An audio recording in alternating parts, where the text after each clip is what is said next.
मित्रांनो नमस्कार. माझं नाव मोहन आहे. मी एक अट्टल दारुड आहे. अल्कोहोलिक्स अनॉनिमस या संस्थेमध्ये येत राहिल्यामुळे आज इथं तुमच्यासमोर उभा राहतोय. आज या ठिकाणी जर नवीन कोणी आला असेल किंवा नव्याने यायला लागला असेल आणि थोड्या उठाभाषा काढत असेल तर मी माझ्या अनुभवातनं सांगतो की मी खूप उठाभाषा काढलेला माणूस आहे. परंतु पहिली 3.5 वर्ष मी एकही मीटिंग न चुकवलेला माणूस आहे आणि केवळ त्याच्यामुळे मला यावेळेला पहिल्यांदाच 23 वर्ष आणि 7 महिने थांबून झालेले आहेत. हे बोलण्याची आवर्जून ही जागा अशासाठी आहे की इथं येणाऱ्या माणसाला कळलं पाहिजे की 23 वर्षसुद्धा माणसं दारूपासनं आनंदाने समाधानाने दूर राहू शकतात. मी संदेश समूहाचा आज खूप खूप आभारी आहे. त्याचं कारण तुम्ही मला या ठिकाणी आर्थिक अस्ताव्यस्तता, समस्या का अस्ताव्यस्ततेमुळे आलेल्या समस्या असं बोलू आपण. कारण नुसत्या समस्या येणार नाही तर शहाण्या माणसांना येत नाहीत समस्या. आणि त्यावर मी माझ्यासाठी केलेले उपाय ह्या 23 वर्षामध्ये अल्कोहोलिक्स अनॉनिमसमध्ये येत राहिल्यामुळे, म्हणजे ह्या संगतीमध्ये मिक्सअप होत राहिल्यामुळे माझं जीवन कसं गेलं आर्थिक बाबतीमध्ये, अशी साधारण मी माझ्याबद्दल बोलायचा प्रयत्न करणार आहे. इथे येत राहिल्यानंतर दारू थांबते काय? नाही नको.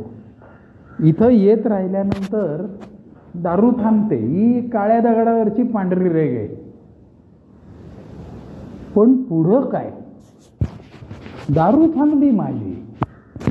कारण दारू पिण्याच्या स्पॅनमध्ये माझ्या आर्थिक अस्वस्थतेमुळे माझ्या डोक्यावर खूप कर्ज झालं होतं. म्हणजे खरं किती सांगायचं झालं तर 4.5 लाख रुपये झालं होतं. मी 23 वर्षापूर्वीचे 4.5 लाख सांगतोय. म्हणजे आजचे म्हणलात तुम्ही तर 45 लाख म्हणायला हरकत नाही का? म्हणजे 20 वर्ष म्हणजे मी जगलो असतो, दारू पित असतो तर 45 लाख रुपये सहज झाले असते. आणि ते 4.5 लाख सुद्धा 2-3 पठाणांकडनं काढलेले होते, 10% व 15%. कारण माझा स्वभाव वेळ मारून नेणे असाच होता. त्यामुळे लहान कर्ज मिटवण्यासाठी मोठे कर्ज काढणे आणि त्यावेळेला आपण काय चाललंय, कसं चाललंय आपलं लाईफ, किती बांबू असणार आहे आपल्याला ह्या व्याजापोटी, असला कधी करण्याची पात्रता माझी दारूनी पूर्णपणे काढून घेतली होती. त्याचं कारण मी रोजच दारू प्यायचो. मी सारखी दारू प्यायचो. मी कोणती दारू प्यायचो? मी काचेच्या ग्लासमधनं प्यायचो का चांदीच्या ग्लासमधनं प्यायचो ते मरू दे. मला नको असताना दारू प्यायचो. मी सारखं माझं मन मला सांगायचं. बघा तुम्ही आपल्यातल्या प्रत्येकाने आठवून बघा, जेव्हा आपण दारू प्यायला गेलोय तेव्हा गेलोय आनंदाने, त्याबद्दल वाद नाही. परंतु आपलं अंतर्मन कायम जागृत असायचं की यार नको त्याच्या आईला प्यायला, त्याच तिकीटावर तोच खेळविल नाही तर, आणि नको बाबा. आणि मग म्हणायचो फक्त आजचा दिवस पिऊ. परत खरंच त्या दुष्टचक्रात अडकायचो आणि नको झालं होतं मला. आणि मग नेहमीप्रमाणे वेळ मारून नेण्यासाठी पैशाच्या अफरातफरी, खोटं बोलणं, आणि माझ्यात गट्स नसल्यामुळे बाहेरच्या जगात मी अफरातफरी केल्या नाहीत. परंतु वडिलांकडनं खोटं बोलून पैसे घेण्यापासून घरातले दागिने चोरणे असू देत, चांदीची भांडी विकणं असू देत, व्याजाने पैसे काढणं, म्हणजे सगळ्या प्रकारचं वाईट वागून झाल्यानंतर मी इथं आलेला माणूस आहे. त्यामुळे आता मी त्याच्या काय वाईट वागलो त्याच्याबद्दल लिस्ट करणार नाही, पण त्या वाईट वागण्यामुळे, अविचारीपणामुळे मी आर्थिक संकट वगैरे नाही शब्द वापरणार मी फारसा, पण आर्थिक आपत्तीमध्ये मात्र मी जबरदस्त अडकलो होतो.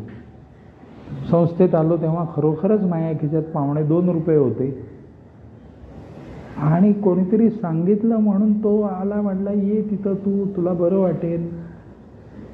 आणि मी आलो आणि त्या दिवसापासून मी येत राहिलो मित्रांनो. आणि मला माझ्या ओल्ड टायमर्सनी सांगितल्याप्रमाणे आपण फक्त आपले अनुभव दुसऱ्याला सांगायचे असतात, तसा मी माझा अनुभव सांगायला आलोय. दारू किती रुपयाची प्यायलो त्यापेक्षा सुद्धा माझ्या दिवाळखोर विचारांमुळे, आय रिपीट द वर्ड, दिवाळखोर विचारांमुळे मी भिकेला लागलो होतो. वडिलांच्या घरात राहत होतो, आजही त्यांनी बांधून ठेवलेल्या घरातच राहतोय. मी माझ्या आयुष्यात स्वतःचा फ्लॅट कधीही घेऊ शकलेलो नाही, कारण त्यासाठी योग्य वेळी योग्य दिशेने व भरपूर कष्ट करायला लागतात. मी ते कष्ट केले नाहीत आणि त्यामुळे मी आयुष्यात मागं पडलेला माणूस आहे. आता विषयासंदर्भात बोलतो. माझी आर्थिक अस्ताव्यस्तता व त्यामुळे आलेले समस्या. सगळीकडनं घेरला गेलो होतो मी. व्याजवाले मागे लागले होते, बँकवाले मागे लागले होते, शेजार-पाजारचे मागे लागले होते. हसणार नसाल तर सांगतो, रद्दीवाले सुद्धा मागं लागले होते माझ्या, कारण मी घरातली रद्दी चोरायचो आणि तिथं विकायला गेल्यानंतर ते आजोबा होते एक रद्दी विकणारे, खरेदी करणारे, त्यांना सुद्धा मी मुंडक्यावर टाकायला सोडलं नव्हतं. त्यांच्याकडनं सुद्धा 50 जास्त घेतले होते रद्दी विकायला टाकल्यानंतर. आणि नंतर रद्दी विकायचे पण वांदे झाले होते, मग दुसरं दुकान. ह्या फ्रॉडलंट मानसिकतेमुळे मी अडचणीत आलो होतो असं मला सांगायचं आहे. कुठेही गेलं ना की पैशासाठी सारखं खोटं बोलायचं, लांड्या लबाड्या करायच्या, दुसऱ्याला हातोहात फसवायचं आणि शेवटी काय नाही झालं की वेळ मारून नेण्यासाठी 4-2 दिवस दारू थांबवायची. मग घरचे मला कडेवर घ्यायचे आणि गडेवर घेतल्यानंतर माझा तरी इतिहास असा आहे की जेव्हा जेव्हा माझ्यासारख्याला कोणीतरी आर्थिकरित्या कडेवर घेतलेलं आहे तेव्हा तेव्हा मी त्याच्या पोटात लाथा मारल्यात. कारण लाथा मारायला कोणी कडेवर घेतलं की ते सोपं असतं ना, लांब ठेवलं की तिथनं येऊन लाथ मारणं कठीण असतं. तर दुसऱ्यांनी गेलेल्या मदतीचा कायम गैरफायदा घेत राहिल्यामुळे, अशा मानसिकतेमुळे मी आर्थिक संकटात खूप सापडलो होतो. परंतु मला परमेश्वराच्या कृपेनेच फक्त एचा मेसेज मिळाला, इथं येऊन दारू थांबली आणि दारू थांबल्यानंतर खूप काही चांगलं घडलं माझ्या जीवनात. आणि तुला काय पाहिजे रे व्हायला असं मला परमेश्वरांनी विचारलं असतं तर मी काय म्हटलं असतं? तर मी म्हटलं मला खूप श्रीमंत व्हायचे. अरे श्रीमंत होण्यासाठी आधी कर्ज फेडायला लागतात. आता ती कशी फेडायची? कारण तोंड चुकवून चुकवून मी कंटाळलो होतो. मला मधल्या मित्रांनी सूचित केल्याप्रमाणे मी वागल्यामुळे आता काय काय पुढे झालं हे मी सांगतो आहे. सगळ्यात पहिली गोष्ट म्हणजे ह्या मित्रांनी मला सांगितलं, एक देणेकऱ्यांची लिस्ट तयार कर, त्याच्यासमोर रुपये लिही. आमच्या वेळेला मोबाईल नव्हते, मोबाईल नंतर आले. आणि ह्यांच्यातल्या प्रत्येकाकडे स्वतः जाऊन त्यांना सांग, मी तुमचे पैसे देणार आहे, परंतु थोडा वेळ लागणार आहे. ज्यांचे व्याजाने घेतलेले आहेत त्यांचे आम्ही व्याज देणार नाही आहे आता मी तुमचं, परंतु मुद्दल नक्की देईन मी तुमचं. तोपर्यंत येत आल्यावर दारू थांबली होती. आणि जितक्या निर्लज्जपणे दारू प्यायचंस की नाही तू, तितक्या निर्लज्जपणे जाऊन समोरच्याला सांग. त्यावर मी घाबरट असल्यामुळे मी म्हटलं, अहो काय आता कसं सांगायचं ना. का म्हणले, जसं घ्यायला गेल्यावर मागितलेस ना तसं सांगायचं त्यांना. काय होईल रे फार फार तर फार फार तर काय होईल तर त्यांच्यातला एखादा धरून हाणेल तुला, दुसरं काय होणार आहे. बाकीचे शिव्या देतील, तळतळतील, अजून काय असेल ते होईल. पण अगदीच वाईट असला एखादा तर तुडवेल तुला धरून. म्हणलं हा ना, मला त्याचीच भीती वाटते. लक्षात ठेव म्हणला, तुला मारणार नाहीत त्यांच्यातलं कोणी. काय सांगते आहो. तर मी आत्ता जिथं आपण उभे आहोत ना, इथनं पलीकडच्या चौकात नानापेठ, तिथं त्या काळी सगळे पठाण असायचे.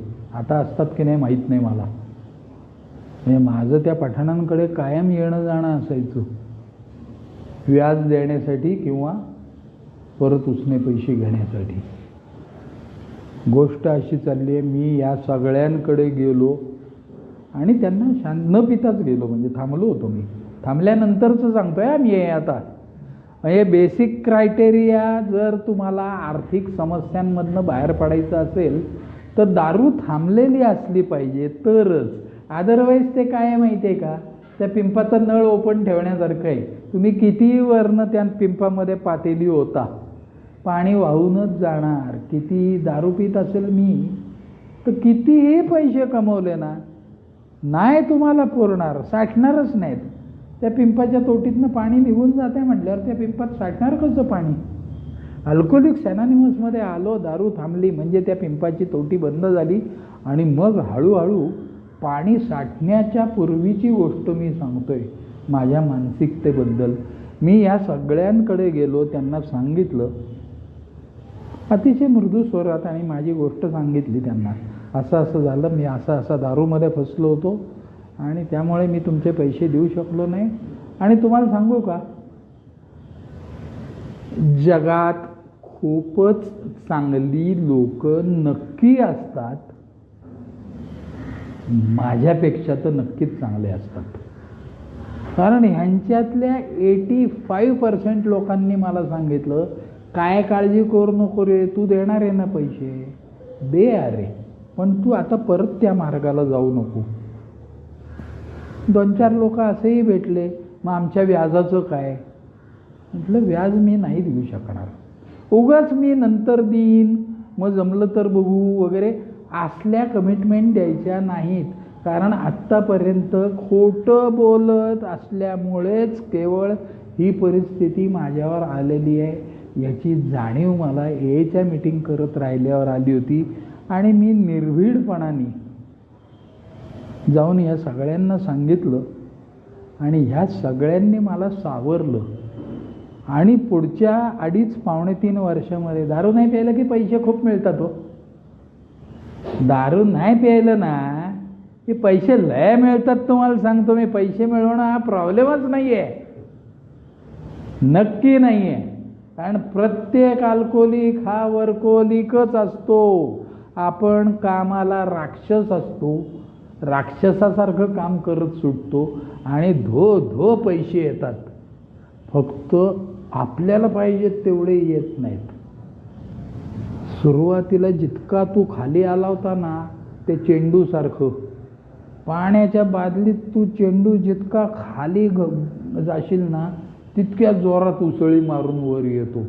तसं एकदा दारू थांबल्यानंतर एच्या मीटिंग करत राहिला तर करेक्ट मार्गदर्शनाच्या साहाय्याने मी करेक्ट दिशेने कामधंदा करायला लागतो आणि पैसे मिळतात हो. मात्र ते मिळालेल्या पैशाचं नियोजन मात्र करेक्ट करता आलं पाहिजे. मी काय केलं ते मी सांगतो तुम्हाला.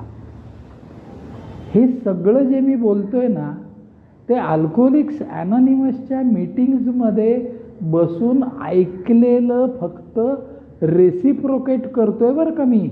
ह्यातली माझी स्पेशल अक्कल कुठलीही नाही. मी कुठल्याही प्रकारचा कन्सल्टंट असलं नाही आहे.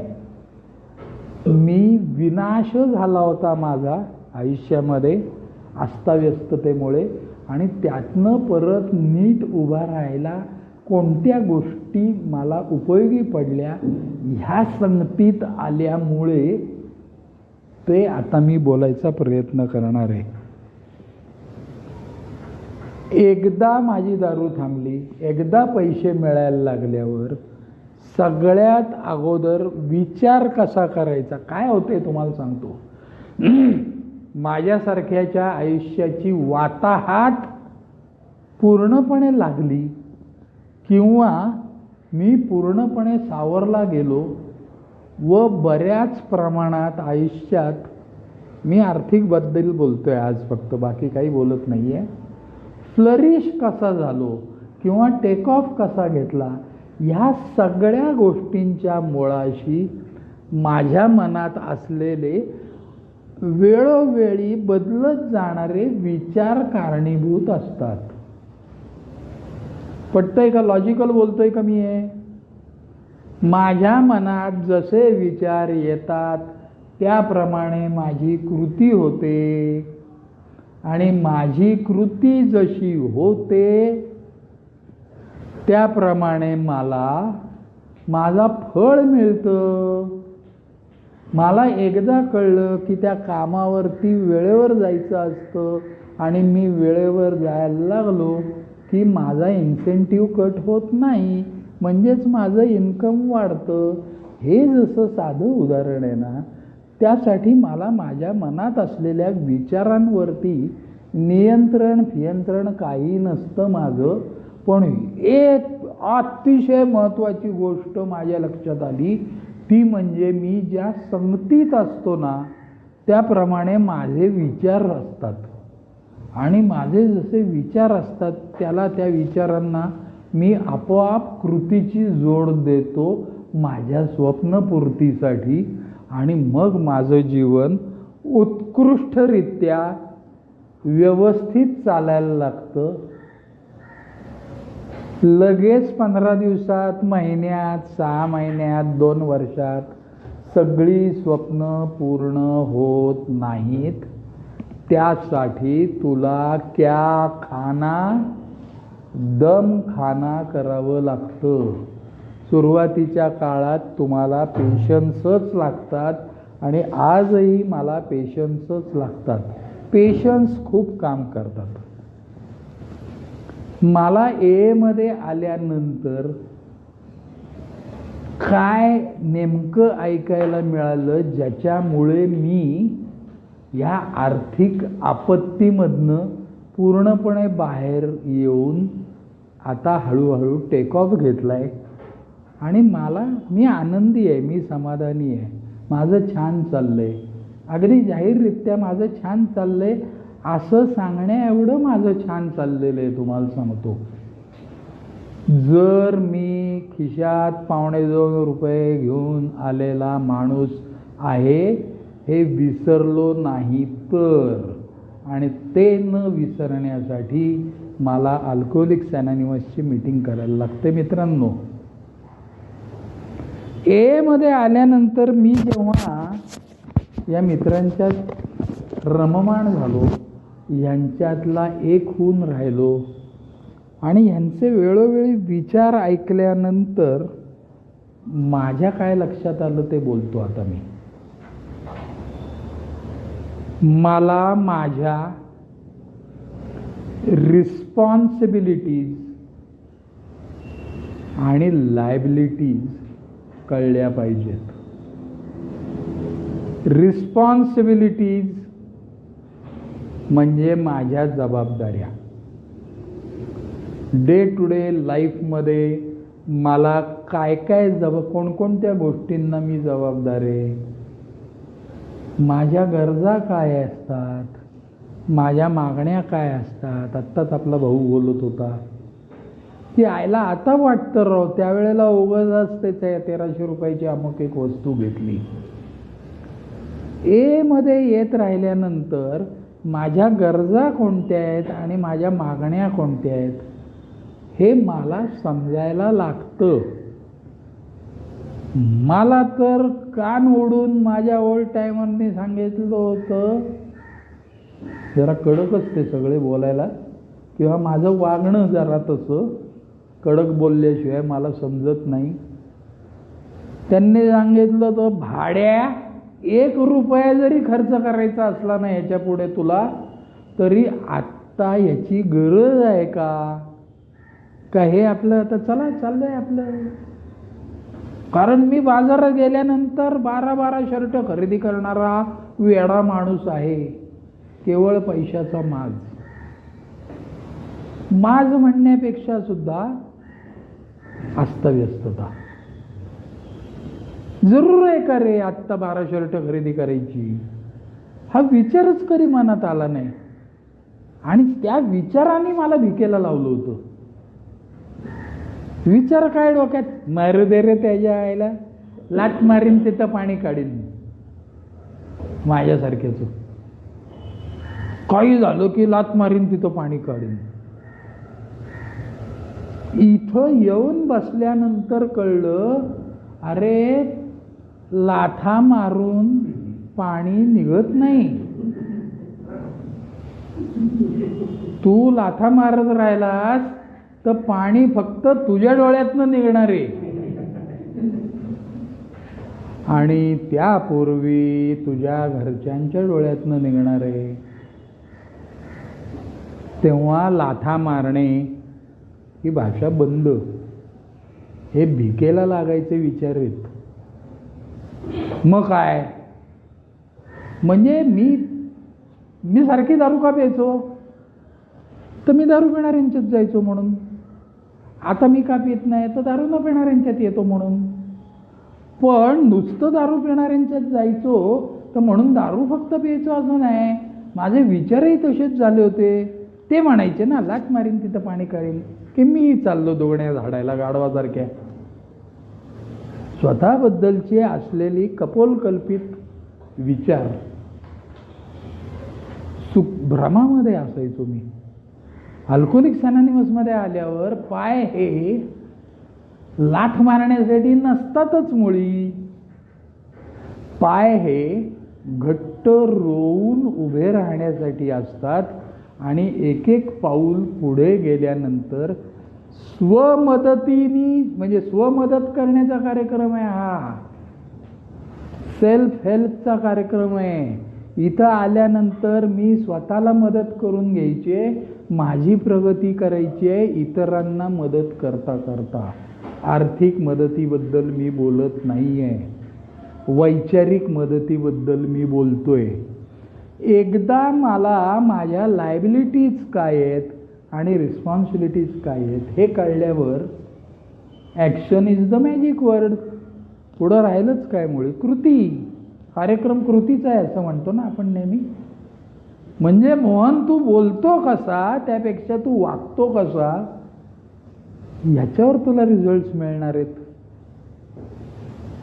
इथं येत राहिल्यानंतर जीवन बदलतं, चांगलं होतं. म्हणजे काय होतं तर इथं करेक्ट दिशेने विचार करणारे व त्याप्रमाणे चालणाऱ्या मित्रांच्यात वावरत राहिल्यानंतर मी तसाच वागायला लागतो, कारण मी संगतीप्रमाणे बदलत जाणारा माणूस आहे. मित्रांनो,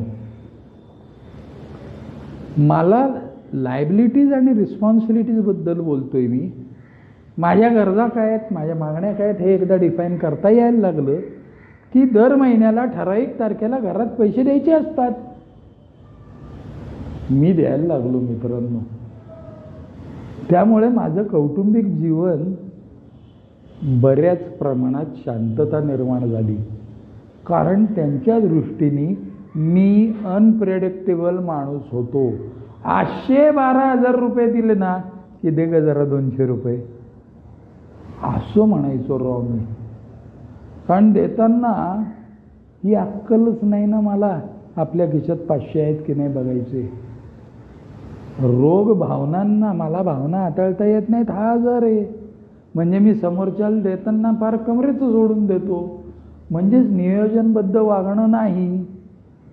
मग आता मला रेग्युलर दर महिन्याला माझ्या गरजा काय आहेत त्या एकदा मी डिफाईन केल्यानंतर माझ्या लायबिलिटीज काय काय आहेत. लायबिलिटीज म्हणजे माझ्या बहिणींची लग्न व्हायची आहेत का, माझ्या भावांची शिक्षण व्हायची आहेत का, मला मुलं किती आहेत त्यांच्या शिक्षणाची प्रोव्हिजन करायची आहे का, काय करायचे नेमकं, माझी झेप किती आहे. हा ना राव एवढे मोठे आहे, मग आता माझं वय एवढे, हे कधी झेपायचं मला. अरे you are on the correct track. तू दारू पिण्यात इतकी वर्ष घालवली आहे ठीक आहे यार, पण आता तू जर प्यायला नाहीस आणि ह्या संगतीमध्ये वावरत राहिलास तर अनेक वर्ष जगणार आहेस. एवढा हात वर करून का बोलतोय माहितीये मी जगलोय आज 23 वर्ष 7 महिने ही बोनस लाईफ आहेत माझ्यासाठी. मी आजही काम करतो, पैसे मिळवतो. का रे, त्या वेळेला सांगितलंय मोहन दारू किती वर्ष प्यायला, 10.5. म्हणजे वेड्यासारखी दारू किती वर्ष प्यायला, म्हटलं 10.5. 10.5 वर्ष उशिरा रिटायर व्हायचंय तुला. रिटायरमेंटचं वय काय असतं 60.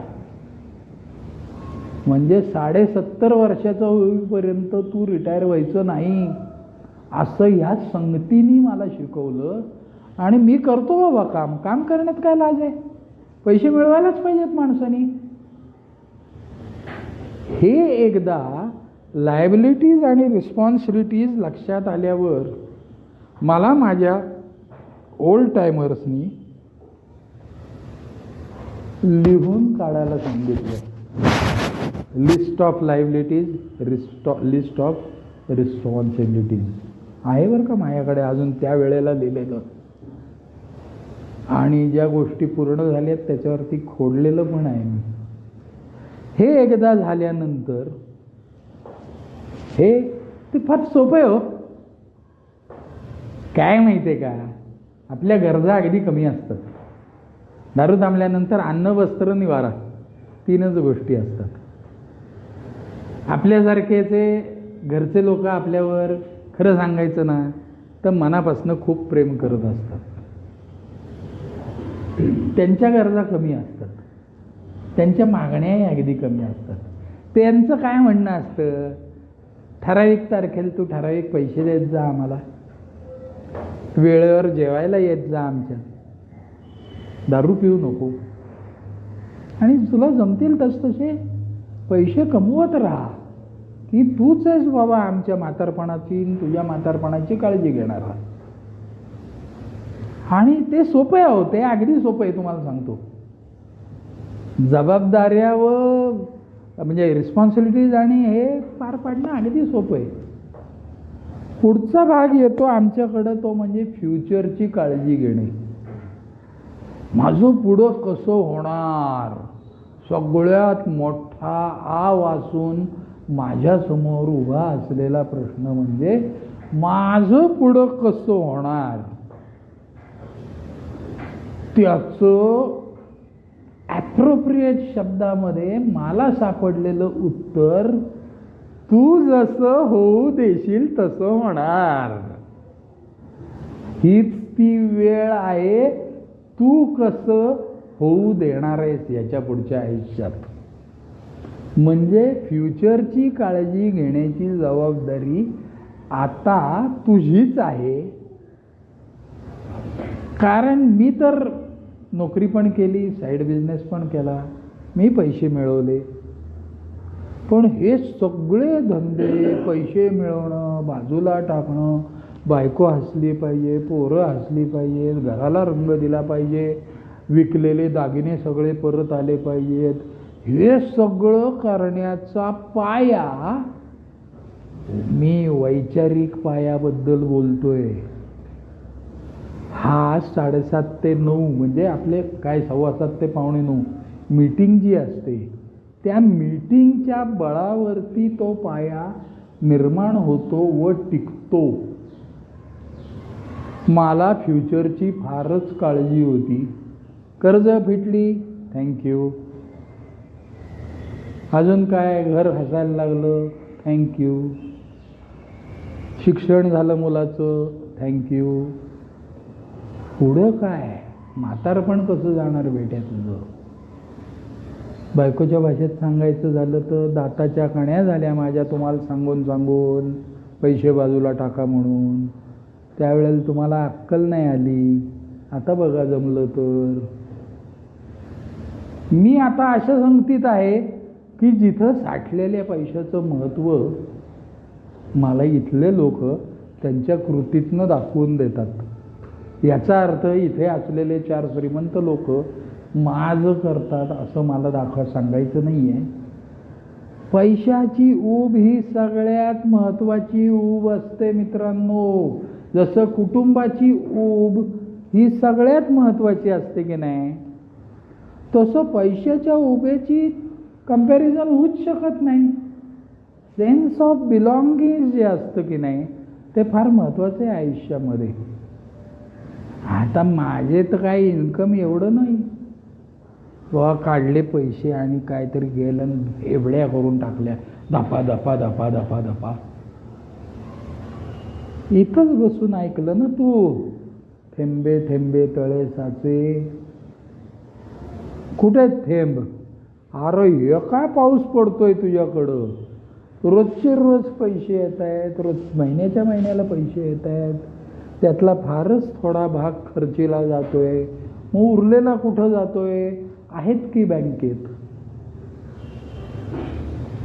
मी काय केलं ते सांगतो प्रामाणिकपणे मित्रांनो.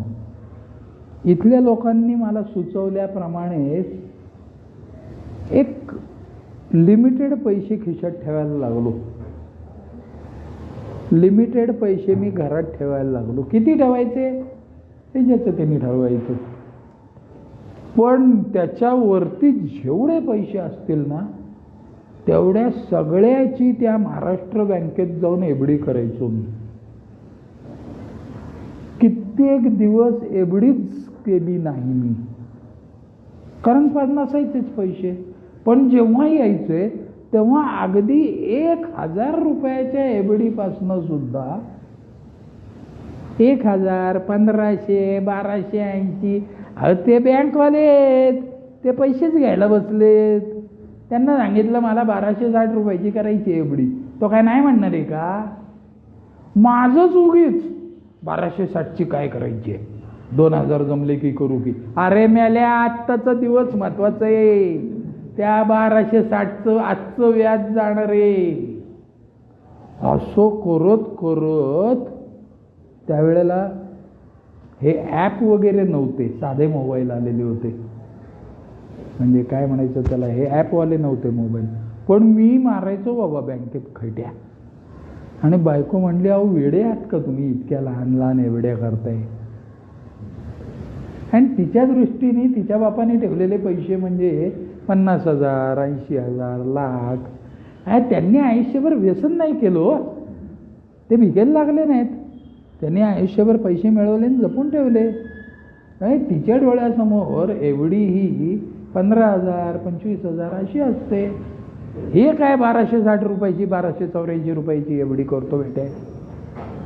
हसले लोक मला, परंतु हसतील त्याचे दात दिसतील असं म्हणून मी माझा मार्ग ऐकला. म्हणून त्या एवढ्या करत राहिलो. आणि केवळ त्या कृतीमुळे आज मी शांत चित्ताने जगतोय. कारण आज 1260ची केली ना एवढी की परत 2 दिवसांनी, आज किती तारीख आहे बाबा, 5 तारीख आहे, परत 2 दिवसांनी एक 3000 रुपये आले माझ्याकडं. 3000 आल्याबरोबर खिशात बॅलन्स आहे का? आहे. घरात बॅलन्स आहे का? आहे. चल गेला लगेच बँकेत, कर 3000ची. म्हणजे मी व्यसनी आहे, मी नादिष्ट आहे. मला एक तर एकच खोळते डोक्यामध्ये, चालला 3000ची एफडी करायला. असं करत करत करत करत फारच कमी काळामध्ये मला रोजचं रोज व्याज यायला लागलं. कारण ती एवढी मला ती गोडी टिकावी, पैसे मिळण्याची माझी गोडी टिकावी म्हणून मी 1 वर्षाच्या काळासाठी ती एवढी करायचो आणि व्याज मात्र मंथली घ्यायचो. किती यायचं रे व्याज? 4.5 रुपये, 17 रुपये, 22 रुपये, 80 रुपये. किती रक्कम ज्याची असेल तुमची त्याच्यावर अवलंबून असायचं. असं करत मला ना रोज सकाळी उठून त्या महाराष्ट्र बँकेचा मेसेज वाचायची सवय लागली. व्याजाचे आले बरं का पैसे, व्याजाचे आले बरं का पैसे. बेवडा आहे ना मी, मला नाट पाहिजे काहीतरी डोक्याला. सकाळी उठून घंटी कशी वाजायची माझी वाजायची बुवा. म्हणजे मला काय सांगायचं आहे, तुम्हाला आर्थिक प्रगती करायची असेल ना तर तो नाद स्वतःला लावून घेतला पाहिजे. मी लावून घेतला. माझी बायको मला हसायची, हे आले का तुमचे 2, 4, 5 SMS? म्हटलं 2, 4 नाही, 1च आला. आणि माझं बरं वाटायला लागलं. मला माझं पुढे कसं होणार या विषयाबद्दल मी बोलतोय. सेन्स ऑफ बिलॉंगिंग वाढला आणि मी त्या एवढ्यांच्या नादात एवढ्या केल्या की दरवेळेला मॅच्युअर व्हायच्या त्या.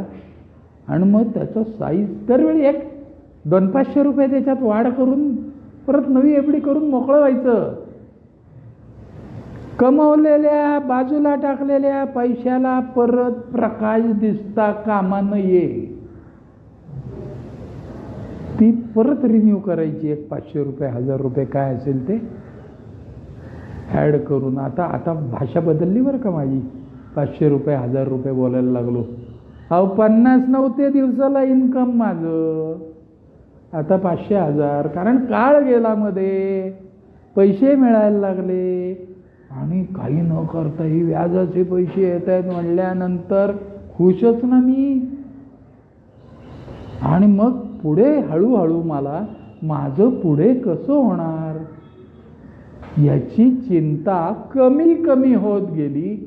आणि आजच्या तारखेला 23 वर्षानंतर मी तुम्हाला जाहीररित्या सांगतो की आज मला माझं पुढे कसं होणार याची चिंता राहिलेली नाही. त्याची कारणे 2. नंबर 1 कारण म्हणजे मला माहिती आहे रोज पैसे येत आहेत. आता काय पूर्वीसारखे 13.5 रुपये व्याज नाही येते. आता आज 480-479 रुपये आलं. ते वाढत राहतो. नाद येतो, नाद आहे, व्यसन आहे ते पैसे मिळवायचं. सोपं आहे ते, फक्त त्यामध्ये सातत्य ठेवायला पाहिजे. आणि सातत्य ठेवण्यासाठी मला आता श्रीमंत लोकांनी काय केलं श्रीमंत होण्यासाठी ह्या गोष्टी ऑब्झर्व केल्या पाहिजे. नेहमी फळ्यावर एका आजही लिहिलंय बघा, शिस्त, सातत्य, प्रामाणिकपणा, चिकाटी. मी शिस्तीत काम केलं. मी कामाची आत्ता सुद्धा माझी सकाळी उठून कामाची यादी केलेली आहे बघा, कुठून कुठं जायचंय, कुठून कुठं जायचंय. System works. नेहमी लक्षात ठेवा, सिस्टीम वर्क्स. मी कसं काम म्हणजे किती काम करतो त्यापेक्षा किती सिस्टमॅटिकली काम करतो हे फार महत्त्वाचं आहे बुवा, फार महत्त्वाचं आहे. अदरवाईज म्हणून आपल्याकडे सांगितलंय बघा, सिस्टमॅटिकली, फर्स्ट थिंग फर्स्ट, प्रथम कार्य प्रथम. कागदावर लिही बेटे. नाही ते केलं ना, आता कॉपी पेस्ट केलंच ना, मोबाईलमध्ये आहेच ना. नको मोबाईलमध्ये. तू शाळेत गेला ना, हो. लिहिता येतं ना, हो. लिही कागदावर. काय पण कशाला कागद, जरा कष्ट पडू देणार आहे तुला. काल न केलेलं काम आज परत लिहावं लागतंय ना. 5, 10, 20, 25 वेळा लिहावं लागलं ना की तुला टोचणी बसते आणि मग ते काम आधी करायला जातो तू. कंटाळा आला बुवा, रोज रोज हेच देतोय. म्हणून कामाची यादी करणं हे फार महत्त्वाचं आहे. सिस्टीमनी काम केलं ना तर मजबूत पैसे मिळतात, सिस्टमॅटिकली पैसे बाजूला पडतात आणि मग माझं पुढं कसं होणार ह्याविषयी मला चिंता राहत नाही, असा माझा अनुभव मला सांगतो. माझ्या अंगात नुसती शिस्त असून उपयोग नाही, हे सांगतायत त्याप्रमाणे कन्सिस्टन्सी पाहिजे, सातत्य पाहिजे रे. अदरवाईज आम्ही म्हणजे चांगलं वागायचे उमाळे येणारी माणसं आहे हो. धाव धाव धाव धाव धाव करणार आणि नंतर एक दिवशी कोपऱ्यात बसणार, जाऊ दे मुर्दे आता जरा विश्रांती घेतो. तुला कोणी सांगितलं एवढी धावधाव करायला? आपल्याला काय करायचंय? आपल्याला सिस्टमॅटिकली सातत्याने स्वतःची प्रगती करायची आहे. मी आर्थिक प्रगतीबद्दलच बोलतोय आज फक्त, मला तेवढंच बोलायला सांगितलंय. कारणे दोन. एक म्हणजे पूर्ण भिकायला लागलेला माणूस, हे रामभाऊला माझ्याशिवाय दुसऱ्या कोणाची आठवण नसेल झाली, कारण मी पूर्ण भिकेला लागलेला माणूस त्यांना माहिती आहे. विषय असा चाललाय, तुम्ही जर सातत्य ठेवलं तर आर्थिक प्रगती आरामात होते. पण त्यासाठी मला सातत्य ठेवणाऱ्यांच्या संगतीमध्ये मला राहावं लागतं. काही ठराविक काळ गेल्यानंतर असं लक्षात येतं की सातत्य ठेवणारे लोक फक्त येतच असतात असं नाही.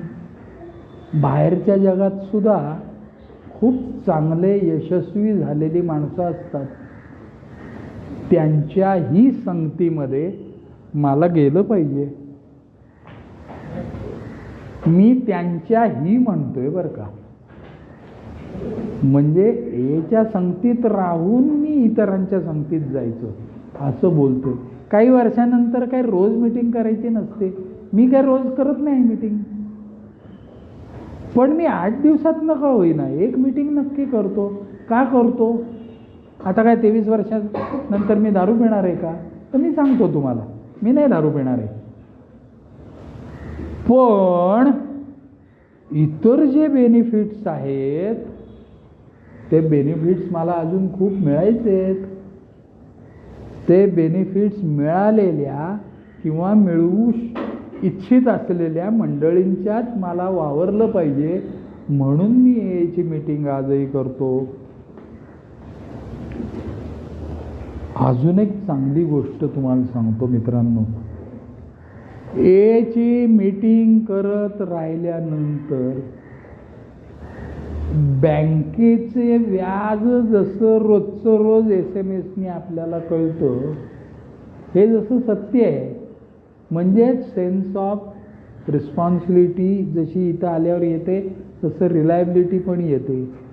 त्याच्यापेक्षा महत्त्वाचा फायदा होतो मध्ये येत राहिलेला, तो म्हणजे माझी श्रद्धा वाढते.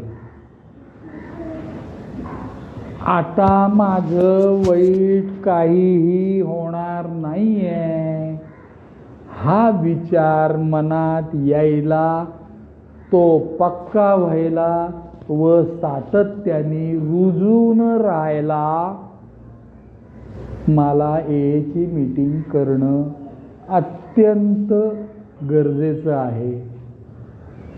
मी म्हणायचो या लोकांना, माझ्या ओल्ड टायमर्सना, तू काय पत्रिका बघितली करे माझी का हात बघितला? तू कसं सांगतो रे माझ्या आयुष्यात आता काय वाईटच होणार नाही? तू कशाला पोपटासारखं बोलतोय एवढ्या?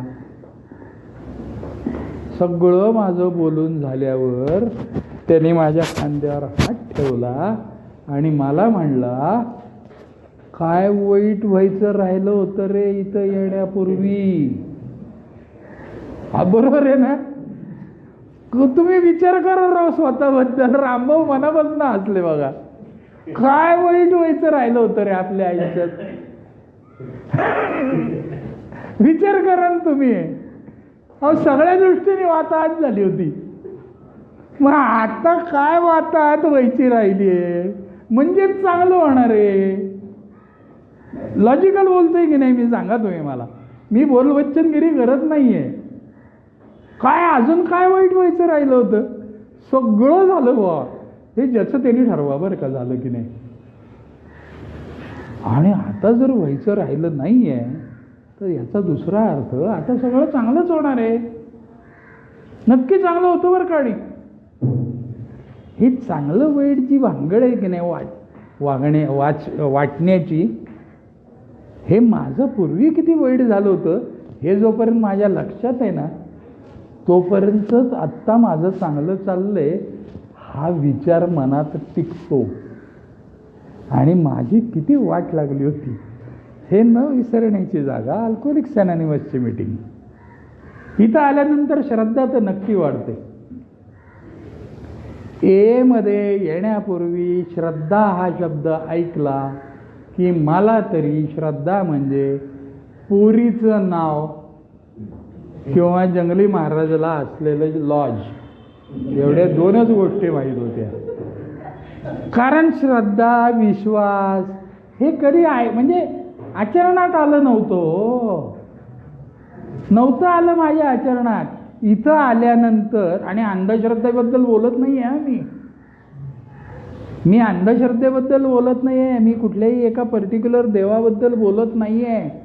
मी स्वतःबद्दल ज्या उच्च शक्तीने मला मदत केली त्या उच्च शक्तीबद्दल माझ्या मनात निर्माण झालेल्या व जोपासल्या गेलेल्या श्रद्धेबद्दल बोलतोय.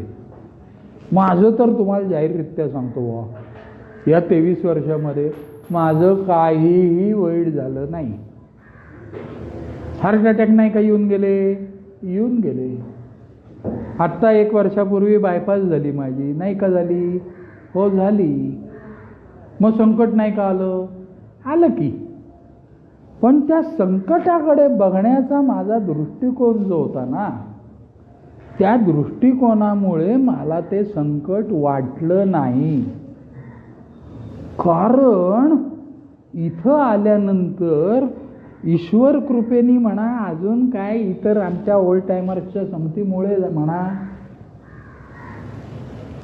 माझ्याकडनं जी 4 नवीन बांधवांना केली गेलेली मदत आहे ना, आणि त्या मदतीच्या माध्यमातनं त्यांनी व त्यांच्या कुटुंबियांनी दिलेल्या दुआ आहेत ना, त्या दुआंनी माझ्या ह्या बायपासच्या आजारपणात किंवा हार्ट अटॅकच्या आजारपणात खूप सारं काम केलं. आणि त्यामुळे आज मी पहिल्यासारखा फिट अँड फाईन आहे. अरे नाही मरत बेवढे लवकर मरत असते तर आपण तर किती आघोरी दारू प्यालो. विचार कर राजू, किती आघोरी दारू प्यायलो आपण. किती वेळा दारू प्यायलो, किती वेळा जेवलोच नाही, किती वेळा घरापासनं भरकटलेला गेलो. त्याच्या आईला मी तर ते सोलापूरला जातो सांगून कोल्हापूरला जायचो. केलं अहो हे, घरच्यांना काळजी करायला लावली. आता परिस्थिती अशी आहे, आता माझी दारू थांबली आहे.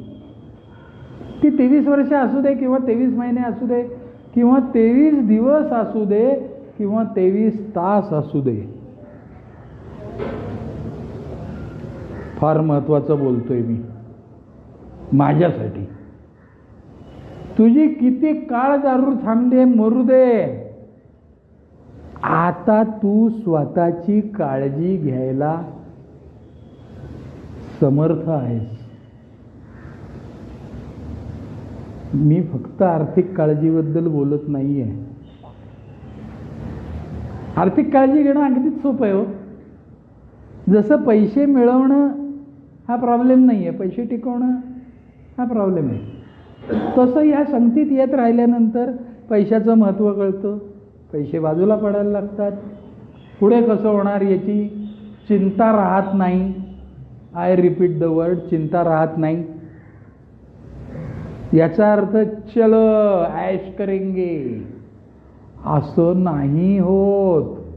आता ह्या संगतीत आल्यानंतर आनंदाच्या, समाधानाच्या, ऐश करेंगेच्या सगळ्या संकल्पना हळूहळू बदलत जातात मित्रांनो. कॅज्युअल अप्रोच नाहीसा होतो. स्वतःची काळजी घ्यायला माणूस आपोआप शिकतो. आणि इथं येत राहिल्यानंतर जशी सोबरायटी एक एक दिवसांनी वाढते ना, तसं तुमच्याकडे बाजूला टाकलेलं धन आपोआप एक एक दिवसाच्या हिशोबाने वाढत जातं. माझं वाढलं. त्यामुळे पैशाच्या फिकिरीमध्ये कोणी असेल ना,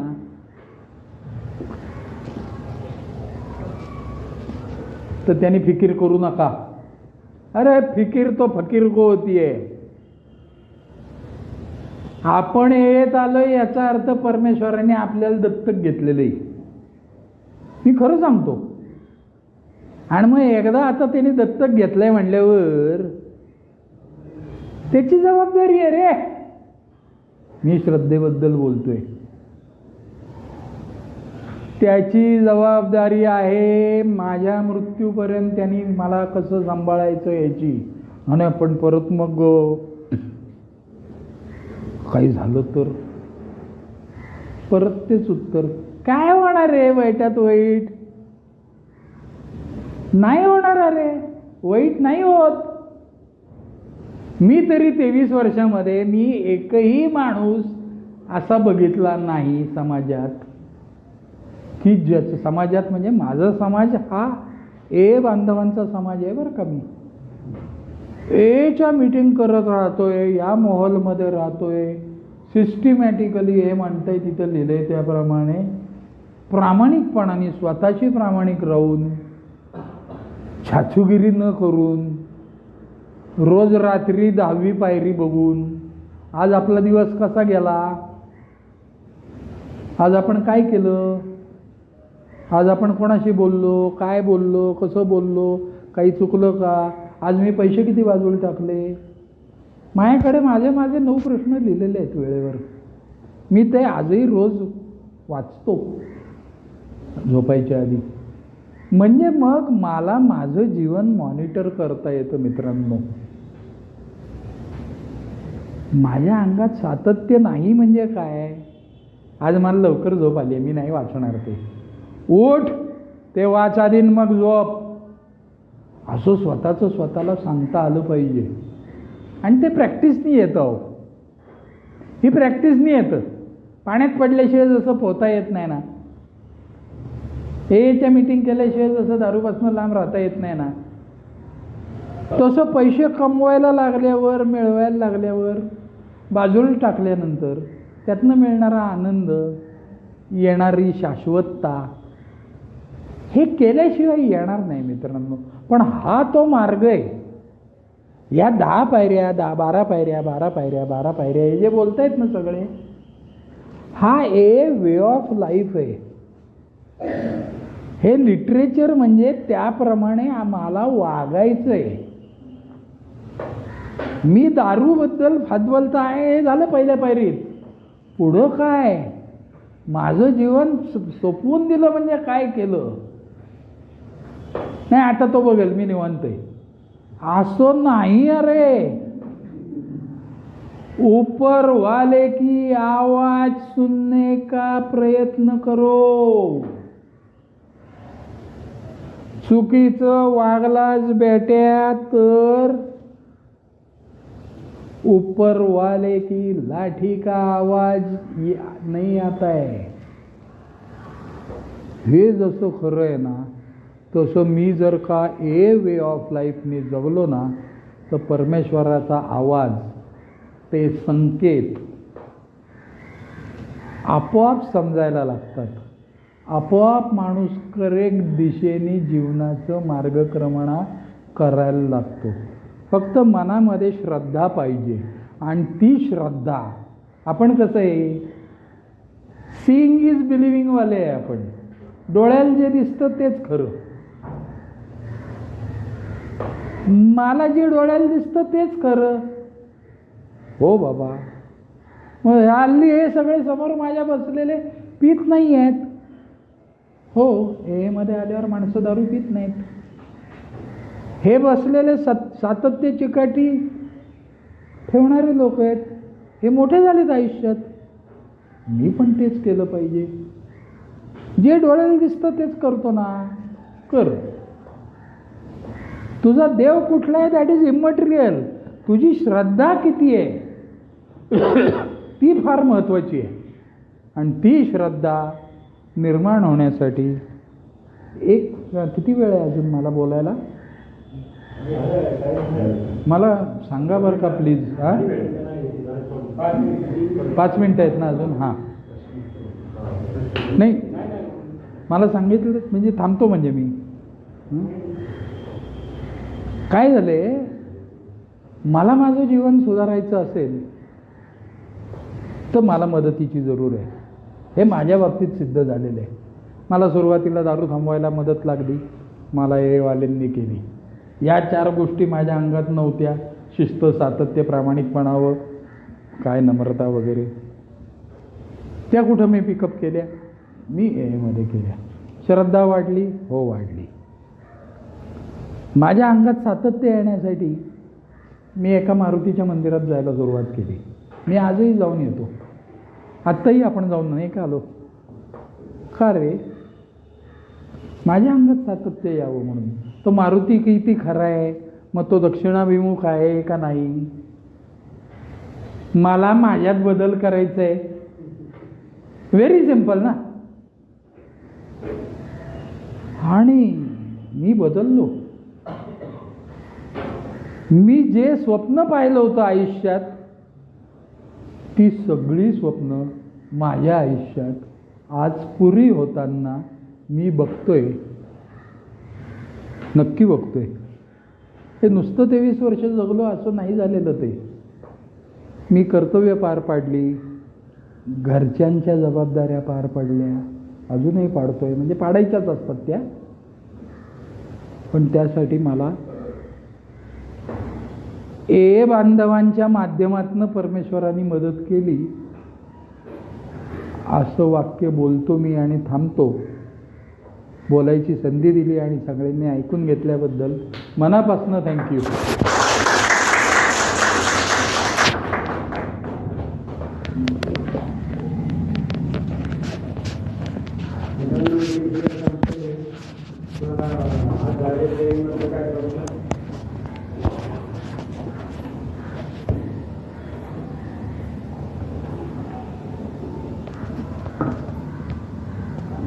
Thank you.